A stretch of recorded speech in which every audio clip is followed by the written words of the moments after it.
15 600 hommes sortent des cellules et deviennent soldats.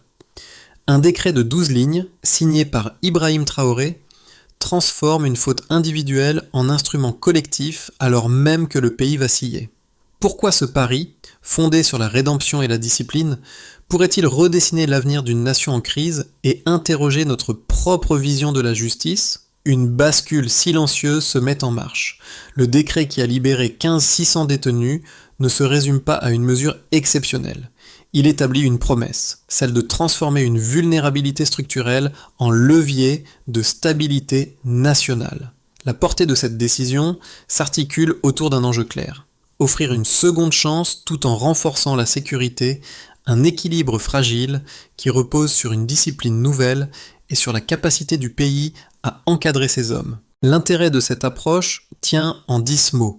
Réhabilitation contrôlée pour restaurer ordre, dignité et souveraineté collective. Cette dynamique amorcée sous la direction d'Ibrahim Traoré convoque à la fois l'espoir d'un modèle inédit et la crainte d'un basculement chaotique si la cohésion venait à faiblir. Il est important de noter que derrière cette expérimentation se joue bien plus qu'un simple ajustement judiciaire. C'est la possibilité d'un changement profond de relation entre l'État et ceux qui l'intègrent à nouveau. Pour les communautés, pour les décideurs et pour les observateurs extérieurs, l'enjeu se situe dans la durée, là où les résultats immédiats devront prouver leur capacité à tenir face aux risques. En moins de 2 ans, un chiffre a renversé toutes les prévisions. 92% du territoire auparavant perdu a été reconquis, et cette progression fulgurante coïncide avec un fait inattendu, celui de 15 600 détenus devenus soldats.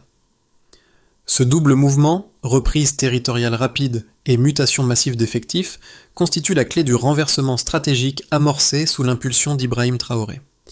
À partir de là, la dynamique du pays s'est articulée autour d'un enchaînement de causes et d'effets rarement observés dans une nation plongée dans une crise prolongée.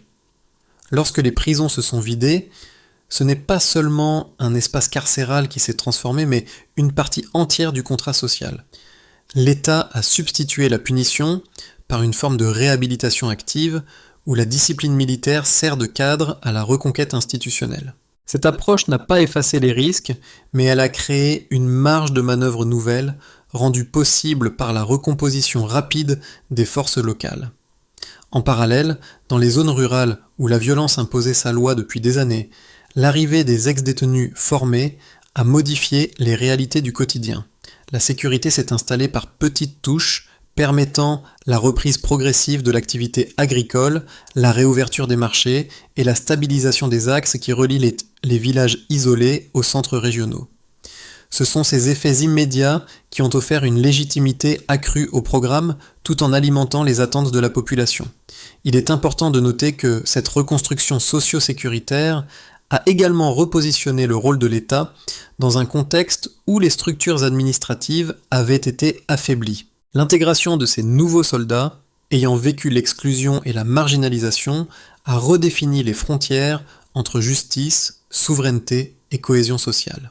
L'expérience a montré que la transformation d'individus longtemps considérés comme des charges pouvait devenir une ressource stratégique lorsque le pays devait lutter contre des menaces asymétriques. En moins de 2 ans, un chiffre a renversé toutes les prévisions. 12% du territoire auparavant perdu a été reconquis. Et cette progression fulgurante coïncide avec un fait inattendu, celui de 15 600 détenus devenus soldats. Ce double mouvement, reprise territoriale rapide et mutation massive d'effectifs, constitue la clé du renversement stratégique amorcé sous l'impulsion d'Ibrahim Traoré. À partir de là, la dynamique du pays s'est articulée autour d'un enchaînement de causes et d'effets rarement observés dans une nation plongée dans une crise prolongée. Lorsque les prisons se sont vidées, ce n'est pas seulement un espace carcéral qui s'est transformé, mais une partie entière du contrat social. L'État a substitué la punition par une forme de réhabilitation active où la discipline militaire sert de cadre à la reconquête institutionnelle. Cette approche n'a pas effacé les risques, mais elle a créé une marge de manœuvre nouvelle, rendue possible par la recomposition rapide des forces locales. En parallèle, dans les zones rurales où la violence imposait sa loi depuis des années, L'arrivée des ex-détenus formés a modifié les réalités du quotidien. La sécurité s'est installée par petites touches, permettant la reprise progressive de l'activité agricole, la réouverture des marchés et la stabilisation des axes qui relient les villages isolés aux centres régionaux. Ce sont ces effets immédiats qui ont offert une légitimité accrue au programme, tout en alimentant les attentes de la population. Il est important de noter que cette reconstruction socio-sécuritaire a également repositionné le rôle de l'État dans un contexte où les structures administratives avaient été affaiblies.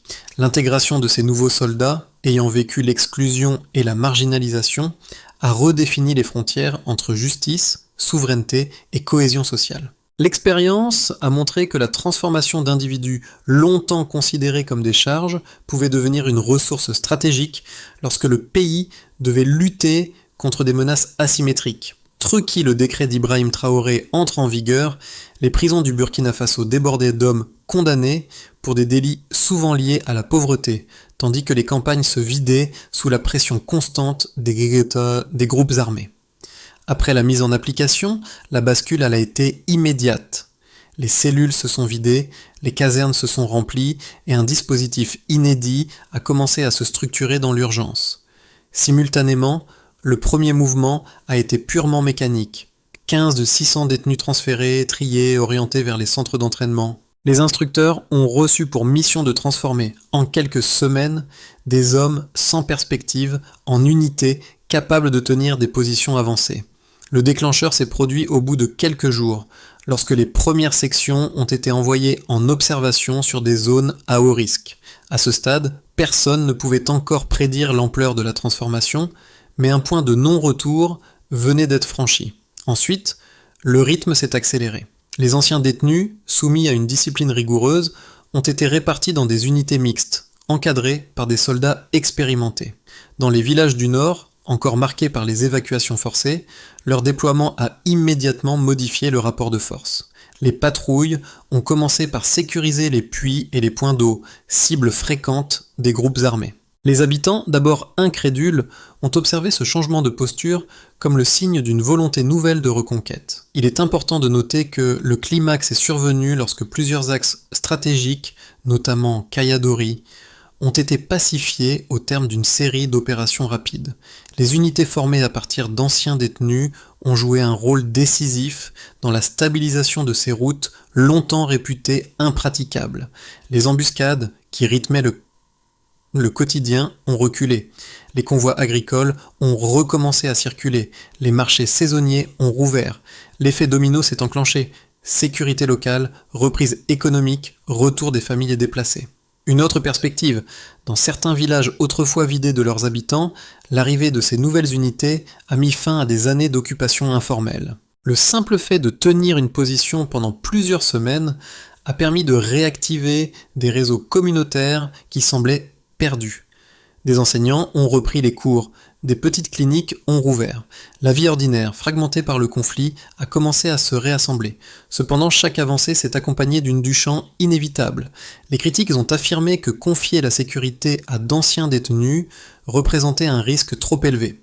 Les villages, malgré les progrès, restaient vulnérables à des attaques sporadiques. Les commandants sur le terrain devaient jongler entre la discipline encore fragile de leurs nouvelles recrues et les exigences opérationnelles d'un conflit mouvant. Ces tensions ont montré que même si le programme semblait produire des résultats tangibles, sa stabilité dépendait d'un équilibre délicat entre contrôle, morale et cohésion. À partir de là, la séquence complète, Kichwa Cao Trao, Duchamp, révèle que la réforme d'Ibrahim Traoré n'a pas seulement déclenché une réaction militaire, elle a imposé un nouvel ordre d'action, fondé sur la transformation rapide et l'adaptation constante. Cette dynamique, en recomposant la sécurité depuis ses marges, continue de façonner les mois suivants, laissant entrevoir autant de possibilités que d'incertitudes. Baseline Delta. Avant la réforme, les attaques terroristes dominaient de larges portions du territoire, et certaines routes stratégiques, comme Kayadori, étaient devenues synonymes de danger quotidien. Après la mise en œuvre du programme, une diminution de 37% des attaques a été enregistrée sur plusieurs axes pacifiés. Cette baisse significative traduit un déplacement clair du rapport de force, où la présence continue des nouvelles unités a rendu plus coûteuse toute tentative d'incursion ennemie. En parallèle, un autre indicateur éclaire la transformation structurelle. Les embuscades sur la même route sont passées de 27 à 17 en un trimestre. Cette réduction, proche de 40%, illustre un effet direct de la sécurisation des axes logistiques qui relient les zones rurales aux centres économiques. Les convois agricoles, auparavant immobilisés des semaines entières, ont pu reprendre une activité régulière, recréant un rythme vital pour les marchés locaux. D'un autre côté, la stabilisation sécuritaire a eu une conséquence inattendue, mais décisive. La production agricole dans les zones pacifiées a augmenté de 21%. Ce gain d'apparence modeste correspond pourtant à la remise en exploitation de centaines d'hectares abandonnés pendant des années. L'augmentation provient essentiellement de la protection des récoltes et du retour progressif des familles ayant fui les violences prolongées. Mettre en parallèle les trois chiffres, 37%, 27, 17, plus 21%, permet d'observer une chaîne cohérente, sécurisation, circulation, reprise économique. La logique qui se dessine confirme que la réforme n'a pas opéré uniquement sur le plan militaire, mais qu'elle a produit des externalités positives dans plusieurs couches de la société. Là où les routes ont été sécurisées, les villages ont pu réactiver leurs marchés, là où les marchés ont repris, les familles ont recommencé à cultiver, et là où l'activité agricole s'est renforcée, la confiance communautaire a regagné du terrain. Une autre perspective, l'absence totale de récidive parmi les anciens détenus intégrés dans les unités, constitue un résultat inédit. Même sans chiffres supplémentaires explicitement documentés dans la source, le fait que le taux de récidive soit tombé à zéro relève d'un basculement culturel où la réhabilitation devient un moteur d'engagement plutôt qu'un risque latent. La discipline imposée dans les centres d'entraînement, combinée à l'utilité immédiate de leur rôle dans les villages, a créé une adhésion nouvelle qui dépasse le simple cadre militaire. À partir de là, le modèle déployé par Ibrahim Traoré s'impose comme une équation mesurable, reposant sur des preuves concrètes plutôt que sur des intentions abstraites. Le programme ne prétend pas gommer les dangers, il montre que dans les conditions données, une transformation sociale et sécuritaire peut se mesurer, se suivre et, pour l'instant, tenir. Les chiffres constituent moins une vitrine qu'un test de solidité, révélant ce que le Burkina Faso a réussi à reconstruire en quelques mois et ce qu'il doit encore consolider pour éviter un retour en arrière. À partir de là, le débat autour du programme s'est structuré en deux blocs nettement définis, chacun avançant des arguments cohérents qui méritent d'être considérés sans caricature. D'un côté, les critiques estiment que transformer 600 anciens détenus en soldats reste intrinsèquement risqué. Selon eux, même réhabilités, ces hommes portent une trajectoire marquée par l'exclusion et l'instabilité, ce qui pourrait fragiliser la cohésion d'unités déployées en zone sensible. Ils redoutent qu'une faille de discipline, une mutinerie locale ou un incident isolé suffisent à rompre la confiance durement acquise dans les villages. Ces voix rappellent également que la militarisation d'un dispositif censé relever de la justice pourrait, à long terme, brouiller les frontières entre répression, sécurité et pouvoir politique, alimentant ainsi le soupçon d'un glissement autoritaire. D'un autre côté, les partisans du programme défendent une logique inverse. Dans un pays confronté à une insécurité chronique où l'appareil judiciaire classique ne parvenait plus à offrir des solutions, la réhabilitation active représente une approche pragmatique. Ils observent que les individus ayant touché le fond possèdent parfois une motivation supérieure à celle de soldats issus de parcours plus linéaires. Les données fournies dans la source appuient cette position. Aucun cas de récidive, une baisse de 37% des attaques sur certains axes, et une hausse de 21% de la production agricole dans les zones pacifiées. Pour eux, ces résultats indiquent qu'une dynamique collective peut l'emporter sur le passé individuel lorsque les structures d'encadrement sont strictes et que le rôle assigné est perçu comme porteur de dignité. Mettre en contraste les deux thèses, une réponse fondée sur les faits se dessine. Si les risques évoqués par les détracteurs ne sont pas théoriques, ils ne se sont pas matérialisés dans les premiers mois du programme. Les unités issues d'anciens détenus ont fonctionné comme des forces stabilisatrices soutenues par une discipline intensive et par leur utilité immédiate dans les villages. La cohésion, loin de se fissurer, s'est consolidée autour d'une mission claire: restaurer la sécurité et soutenir la reconstruction locale. L'argument des partisans n'annule pas les inquiétudes, mais les données montrent qu'à ce stade, la transformation a produit plus de stabilité que de dérive. Un pivot silencieux apparaît. À mi-parcours, une révélation discrète mais structurante s'est imposée. La réussite du programme ne repose pas uniquement sur la discipline militaire, mais sur une recomposition du lien social là où l'État avait disparu.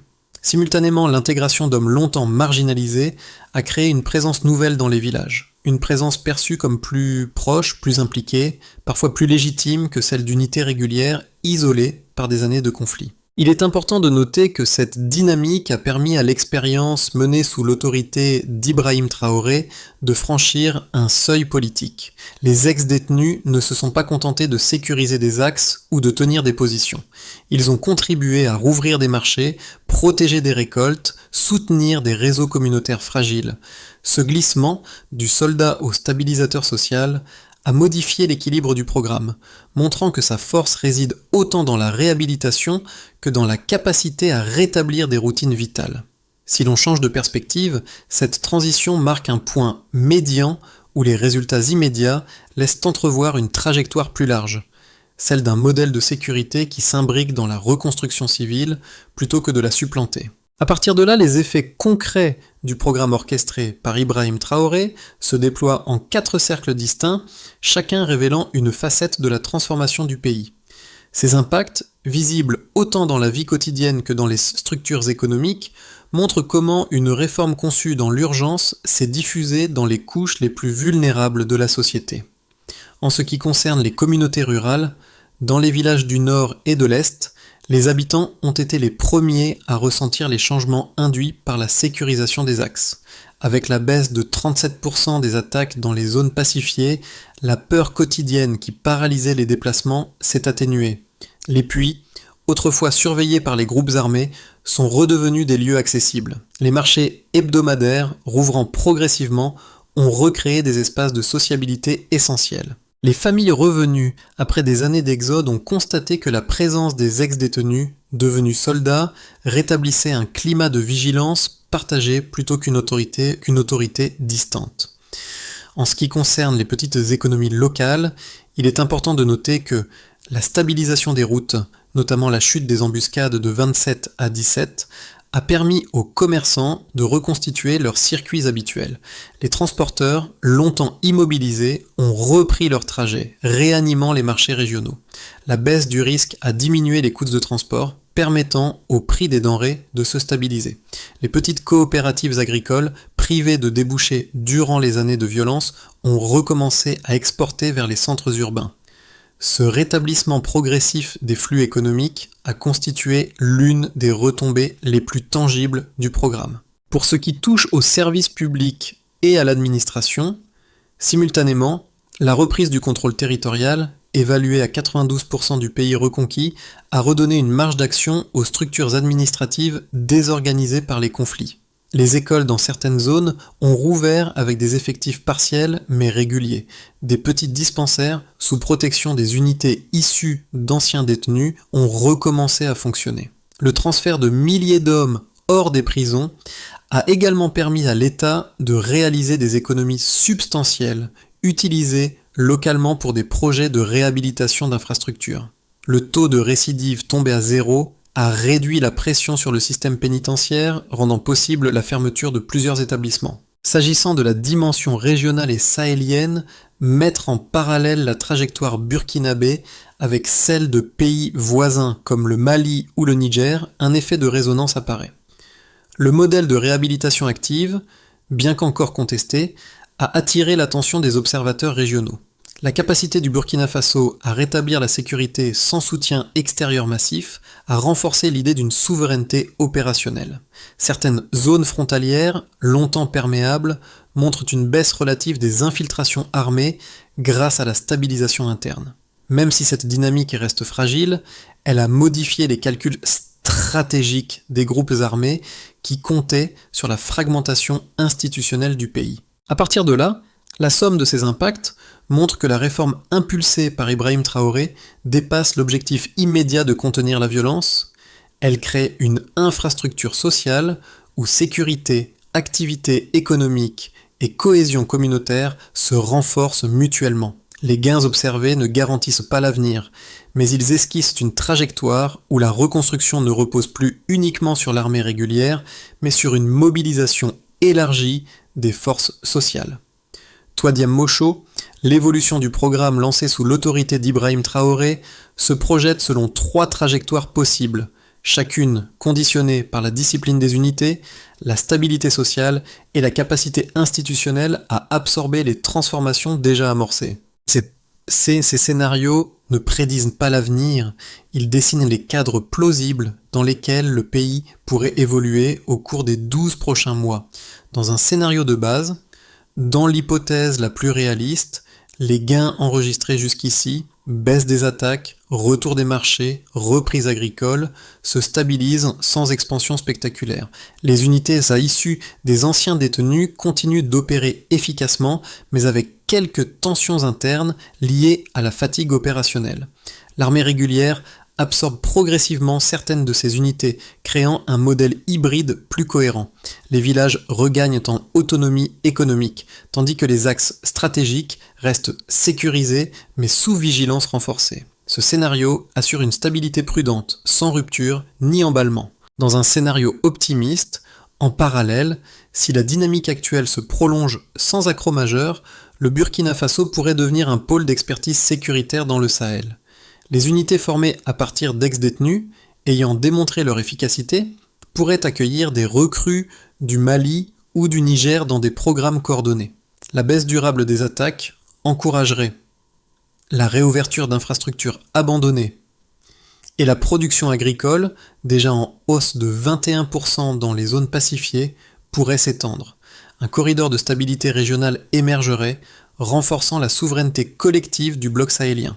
Ce scénario transformerait le pays en laboratoire reconnu de réhabilitation socio-militaire. Dans un scénario pessimiste, cependant, si la discipline venait à se fissurer, les tensions internes pourraient entraîner des mutineries locales ou des ruptures de chaîne de commandement. Une recrudescence même limitée des attaques terroristes fragiliserait immédiatement la confiance des populations, inverserait les flux économiques et ralentirait la réouverture des infrastructures. Les critiques internationales, déjà attentives au caractère radical de la réforme, pourraient exercer une pression politique accrue. Ce scénario ramènerait le Burkina Faso à une situation de fragmentation, rendant caducs les gains obtenus. Piste de réflexion. Pour naviguer entre ces issues, une seule grille de lecture s'impose. Penser en termes de conditions plutôt qu'en termes de certitude. Si la formation reste rigoureuse, si la cohésion sociale continue de se consolider et si l'État maintient une présence structurée dans les zones reconquises, les trajectoires positives demeurent possibles. L'avenir dépend moins de l'élan initial que de la capacité à transformer une réussite ponctuelle en architecture durable. Il est important de noter que, au-delà des chiffres et des scénarios, l'expérience menée au Burkina Faso touche 3 cercles humains auxquels chaque lecteur peut se rattacher d'une manière ou d'une autre. Ces cercles, qu'ils concernent la proximité émotionnelle, la perception du risque ou la quête de stabilité, éclairent ce que cette transformation dit de nous, de nos sociétés et de nos intuitions sur la justice. Groupe A. Ceux qui vivent au quotidien l'insécurité. Pour les habitants des zones rurales burkinabés, la réforme représente une bascule tangible. La peur qui dictait les déplacements, les récoltes ou la simple fréquentation des marchés a reculé. Même si cette amélioration reste fragile, elle a réintroduit un sentiment fondamental, celui de pouvoir reprendre sa vie sans dépendre de forces extérieures. Ce retour progressif à la normalité rappelle que la sécurité n'est jamais abstraite. Elle commence par un chemin qu'on ose enfin emprunter. Groupe B. Ceux qui observent la situation de loin, mais qui s'interrogent sur la justice d'un autre côté. Pour ceux qui vivent dans des contextes plus stables, l'expérience burkinabé agit comme un miroir. Elle questionne nos réflexes. Que vaut vraiment une seconde chance? Jusqu'où une société peut-elle aller pour transformer une faiblesse en ressource? Le modèle initié au Burkina Faso montre qu'une justice strictement punitive n'est pas la seule voie et qu'une réhabilitation bien encadrée peut devenir un instrument collectif plutôt qu'un pari hasardeux. Groupe C. Ceux qui pensent en termes de politique publique et de cohésion sociale. À partir de là, les décideurs, chercheurs, associations et institutions peuvent tirer une leçon structurelle. La sécurité ne repose pas uniquement sur l'appareil militaire, mais sur la capacité d'une société à mobiliser des ressources humaines qu'elle avait auparavant mises à l'écart. La cohésion qui en découle ne se décrète pas, elle se construit par des routines partagées, des responsabilités claires et une présence quotidienne sur le terrain. Un constat s'impose. Pour que le modèle initié par Ibrahim Traoré devienne durable, il doit s'appuyer sur une architecture claire, reproductible et mesurable. Il est important de noter que cette durabilité ne dépend pas seulement de la discipline militaire, mais d'un ensemble de mécanismes civils et communautaires. À partir de là, une feuille de route en 5 étapes se dessine, chacune correspondant à une brique essentielle de consolidation. Premièrement, il convient d'unifier la formation sous double tutelle. Simultanément, les centres d'entraînement doivent fonctionner selon un modèle intégré. Volet militaire strict, plus programme civil structuré, civisme, histoire, responsabilité. Cette articulation crée un cadre stable pour des hommes dont la trajectoire demande des repères nets. Deuxièmement, il est nécessaire d'ancrer l'éducation civique dans les institutions locales. Mettre en parallèle formation et continuité sociale, les élus locaux, écoles et services administratifs doivent relayer les mêmes principes de dignité et de responsabilité. L'objectif est de diffuser la logique de réhabilitation au-delà des casernes. Troisièmement, la mutualisation de la sécurité avec le Mali et le Niger est essentielle. Si l'on change de perspective, la stabilité du Burkina Faso dépend aussi de la dynamique régionale. Une coopération opérationnelle, échange de formations, coordination frontalière, partage d'unités spécialisées permettrait d'éviter les reflux d'insécurité. Quatrièmement, la mise en place d'indicateurs vérifiables devient indispensable. 3 familles d'indicateurs: sécurité, attaque, embuscade, économie rurale, rendement, marché actif, cohésion sociale, retour des familles, stabilité villageoise. Chaque indicateur doit être suivi trimestriellement pour ajuster la stratégie. Cinquièmement, il faut garantir une présence continue de l'État. Dans les zones reconquises, l'État doit s'incarner par des écoles ouvertes, des dispensaires actifs, des marchés surveillés. Sans cette présence quotidienne, aucune réforme ne survit. À partir de là, cette feuille de route transforme l'expérience en méthode. Une progression par palier clair où chaque étape teste la solidité de la précédente et prépare la suivante. Dans les villages du Nord, là où un ancien détenu avait rouvert un simple marché sous protection hésitante, un détail revient comme un fil conducteur. Ce lieu, autrefois déserté, est devenu le symbole discret d'une bascule plus vaste, celle d'hommes longtemps exclus qui, en retrouvant un rôle, ont rendu possible la reprise d'une vie ordinaire. C'est ce motif, la réapparition du quotidien, qui éclaire la portée morale du programme conduit par Ibrahim Traoré.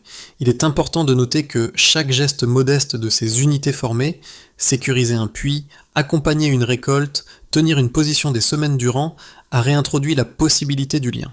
Ce n'est pas une héroïque narrative, mais une succession de petites reconstructions, de regards échangés, de confiance recousue. À partir de là, l'histoire ne parle plus seulement de détenus devenus soldats. Elle raconte la manière dont une société choisit de réintégrer ses marges pour ne pas laisser ses fractures la définir.